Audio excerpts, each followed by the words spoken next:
ஹாயா, இன்றைக்கி நம்ம பார்க்க போகிறது எங்கள் அம்மாவோட வெரி ஸ்பெஷல் இட்லி மிளகா பொடி. My all time favourite. இதுக்கு தேவையான பொருட்கள் ஒன்லி 3 இன்க்ரீடியண்ட். எண்ணெய் விட்டு 8 வரமிளகாவை வறுத்து வச்சுக்கணும். அது கூட வேர்க்கடலையை வறுத்து எடுத்து வச்சுக்கணும். இதில் வேர்க்கடலைக்கு பதில் நீங்கள் 2 ஸ்பூன் வெள்ளை எள்ளு கூட யூஸ் பண்ணலாம்.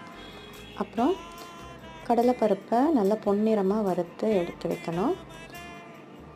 இது கூட 1 ஸ்பூன் பெருங்காயத்தூள், அரை ஸ்பூன் உப்பு போட்டு சூடு இருக்கும் போதே நல்லா மிக்ஸ் பண்ணி ஆறுனவொடனே மிக்சர் ஜாரில் நல்லா இந்த மாதிரி பொடியை அரைச்சி நல்லெண்ணெயோட இட்லிக்கு சர்வ் பண்ணலாம்.